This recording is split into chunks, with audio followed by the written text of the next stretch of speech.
Il y a un sage qui me disait, mon fils, tant que tu n'es pas à la place de quelqu'un, il ne faut pas juger cette personne-là. Et il avait raison, le sage. Dans la vie, juger, condamner, accuser, critiquer, c'est facile. Ça, c'est le sport favori de certaines personnes. Mais c'est le jour où vous allez vous mettre à la place des gens que vous allez comprendre certaines décisions et la manière dont certaines personnes ont décidé de calibrer leur vie. Tu sais, on a l'art et la facilité de critiquer les réactions des gens. Regarde, la dame est là. Ouh, c'est là. Ce sont les coachs sportifs qui sont dans les salles de sport là. Elle les aligne. Ça, c'est son modèle qui est là. Ça, c'est son goût même que tu vois comme ça. Elle est mariée. C'est même pas cherche quoi derrière les enfants là. Tu vois le vieux qui est là. Son affaire des petites filles. Lui là. Oh, c'est un pédiatre. Tout en train d'aligner les petites filles. Tu vois la fille qui est là-bas là. Elle là, elle sort avec que les hommes mariés. Et c'est pas là quel problème les enfants là. Hein?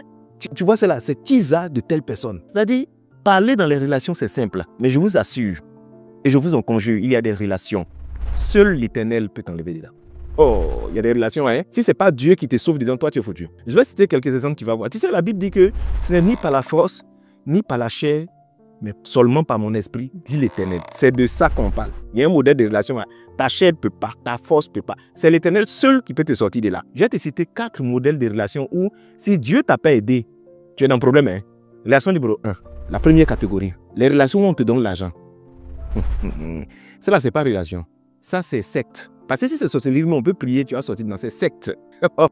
C'est-à-dire le dernier cri de secte, là. C'est ça qui est là. Relation où on te donne l'argent. Pour quitter dedans, c'est dur, hein. On te donne. Il n'y a pas dit tu demandes, on te donne. Relation avec quelqu'un qui a l'argent et qui aime donner l'argent. Tu ne demandes pas, ça vient. Sous toutes les formes. Mobile money, quand ton téléphone fait bling, tu regardes net là, c'est arrivé. Tu ouvres et puis toi seul, tu souris seul. Ça dit qu'on te donne, c'est l'Elias. Il y a des sommes, on te donne, ton cœur se coupe, tu as peur d'attraper, tellement c'est conséquent. L'enveloppe, elle lourde comme ça, elle pèse. Oh, tu t'amuses. Le genre de relation où tu vas, tu dis sincèrement, j'ai réfléchi, les gens ont trop parlé. Il faut que j'arrête ces relations. Tu vas croiser la personne, tu dis vraiment, je suis venu te voir, j'ai pris le temps de réfléchir et je vais mettre un thème à la relation. Ah bon? Attends, je pense que tu n'as pas assez réfléchi. Et tu sais, il était chaud. Et puis, il y avait tous les bruits, les problèmes qui sont dans ce pays. Ce que je vais faire, c'est que, tiens ma black card, tu remets la carte, elle est noire comme ça.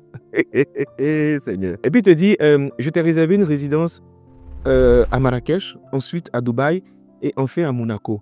Là-bas, il y a un concert dans les meilleurs hôtels, ne t'en fais pas. Tu pourras te promener dans les hôtels, les grands espaces, tout ça. Dépense autant que tu veux. Si ça ne suffit pas, tu me fais signe. Je vais te rapatrier encore d'autres fonds. Mais pendant ce temps, prends le temps de réfléchir. Hein. Si tu veux prendre 1 mois, prends 2 mois. Quand tu finis de réfléchir, tu reviens et puis tu vas me donner la réponse. Toi-même, c'est quelle réponse tu as donné. Tu as fait. J'ai dit ça là, c'est secte. Ça, c'était le groupe numéro 1. Le groupe numéro 2. Relation où on te fait bien l'amour. Ça, c'est ça qu'on t'a lancé. Non, ça, on t'a lancé ça. On t'a lancé ça. Où la personne connaît ton corps comme si c'est elle qui a fabriqué. Elle connaît les moindres parcelles, les moindres détails, elle connaît les 4 points cardinaux. Elle sait où elle touche et puis tu réagis d'une manière. Tu sais que si cette personne-là s'en va, tu ne peux pas avoir les mêmes effets. C'est-à-dire, il y a des personnes qui t'attrapent. Et puis ton corps commence à avoir des réactions comme tu es là.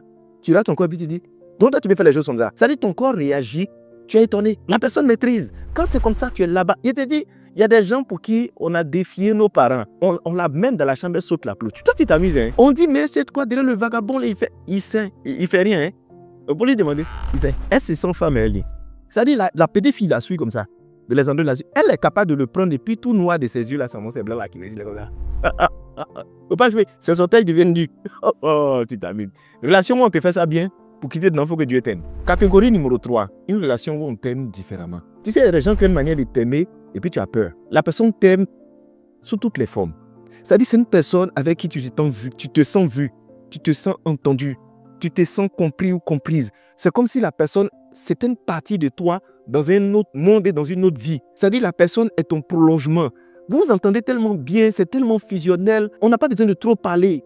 Mais on sent déjà, je ne sais pas comment t'expliquer ça, la personne t'aime réellement, sincèrement. Le genre d'amour où les autres t'ont promis beaucoup de choses, puis la personne, elle te démontre par ses actes, ses paroles, son comportement, chaque jour qu'elle t'aime d'une manière étrange, mais d'une manière profonde pour quitter là-bas.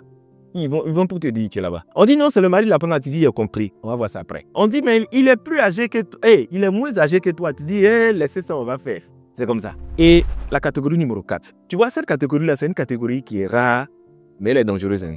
C'est quand tu prends une feuille, tu fais la liste de tous tes critères. Je veux quelqu'un, telle taille, telle forme. Je le veux comme ça physiquement, mentalement, intellectuellement, spirituellement. Tu listes tout et puis c'est comme si Dieu a pris la liste là.